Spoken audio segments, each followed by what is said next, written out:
আসসালামু আলাইকুম, কেমন আছেন সবাই? আশা করছি সবাই খুব ভালো আছেন। আজকের ভিডিওতে দুদিনের ভিডিও ক্লিপস অ্যাড করে দিব। তো আজকে হচ্ছে ঈদের আগের দিন, তো আমার শাশুড়ি মা তো এসেছে, এরপরে হচ্ছে ইলিশ মাছ, তারপরে হচ্ছে রোস্ট করব, সেই জন্য মুরগি ভিজিয়ে নিলাম। আর ইলিশ মাছটা ঈদের দিন হচ্ছে ভাজা করে দিব। উনি যেহেতু রোস্ট খায় না, এই জন্য হচ্ছে ইলিশ মাছটাকে কেটে পরিষ্কার করে রেখে দিব, যাতে ঈদের দিন আর প্রবলেম না হয়। আর আজকের জন্য হচ্ছে চিংড়ি শুটকি দিয়ে বেগুন রান্না করছি। আর এর আগের দিনের সব আইটেম আছে, এই জন্য আর বেশি কিছু রান্না করব না।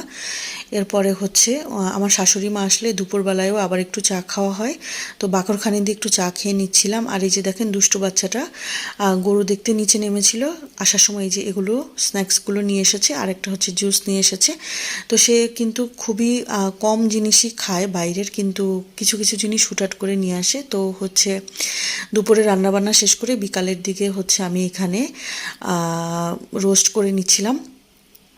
যেহেতু ঈদের দিন খুব ব্যস্ততায় কাটে, এই জন্য হচ্ছে আগেই রোস্টটা করে নিচ্ছিলাম। তো আমি আজকে খুব সহজভাবে রোস্টের রেসিপিটা দিয়ে দিয়েছি আমার নতুন ফলোয়ার্স আপুদের ভাইয়াদের জন্য, যারা হচ্ছে সুন্দর করে রোস্টটা করে ফেলতে পারবেন।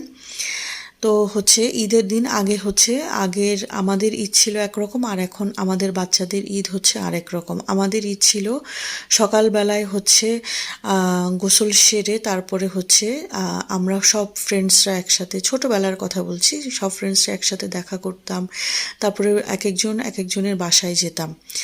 আর এখন বাচ্চাদের হচ্ছে ঈদ হচ্ছে ঘরোয়া ঈদ, তারা ঘরে থাকে, ট্যাব, টিভি, তারপরে হচ্ছে মোবাইল, এগুলো নিয়েই ব্যস্ত থাকে। আজকে হচ্ছে যেমন সাবাত বাচ্চাটা, আজকে আমি যে ঈদের আগের দিন খুব ব্যস্ত, তাকে টাইম দিতে পারিনি, সে হচ্ছে টিভি, মোবাইল, ট্যাব নিয়েই ব্যস্ত ছিল। তো হচ্ছে সন্ধ্যা একটু চা খেয়ে নিচ্ছিলাম, এরপরে বাকি কাজ সারবো। এরপরে হচ্ছে সেমাইয়ের জন্য আমি দুধটাকে জাল করে নিয়েছি, ঘন করে নিয়েছি আর কি। এরপরে হচ্ছে সেমাই দিয়ে দিলাম, তবে দুঃখের বিষয় হচ্ছে সেমাইতে আমি বাদাম, তারপরে হচ্ছে কিশমিশ দিতে পারি না, কারণ দুষ্টু বাচ্চাটা একদমই পছন্দ করে না। তো এটা হচ্ছে ঈদের দিন, সে তা হচ্ছে গোসল টোসল সেরে নতুন ড্রেস পরিয়ে দিলাম, সে হচ্ছে রেডি হয়ে নিচ্ছিল। তারপরে তার একটা ভালো দিক হচ্ছে, গোসল করেই সে হচ্ছে বডি স্প্রে ইউজ করে, মাশাল্লাহ, মানে খুবই ট্যালেন্টেড একটা বেবি। চুল আশ্রয় নিচ্ছিল, এরপরে মাংস চলে আসলো, আর আমি একটু মাংস বসিয়ে দিলাম রান্নার জন্য। তারপরে হচ্ছে আমি একটু পেঁয়াজ বেরেস্তাও দিই, এতে হচ্ছে স্মেলটা সুন্দর আসে, আর একটা মিষ্টি মিষ্টি ভাব আসে মাংসে, খেতেও কিন্তু ভালো লাগে। কখনো না দিয়ে থাকলে অবশ্যই ট্রাই করে দেখবেন। মাংস কষানোর মানে যখন মাখানো হবে তখন হচ্ছে বেরেস্তাটা অ্যাড করে দিই আমি। তো মাংসটা রান্না হয়ে গেছে, মাশাল্লাহ খুব সুন্দর কালার এসেছিল, খেতে অনেক মজা হয়েছিল। তো এরপরে হচ্ছে ইলিশ মাছটা ভেজে নিচ্ছি, যেহেতু আমার শাশুড়ি মা রোস্ট খায় না, এই জন্য ওনার জন্য গরুর মাংস আর ইলিশ মাছটা করে নিলাম, যাতে হচ্ছে খেতে পারে।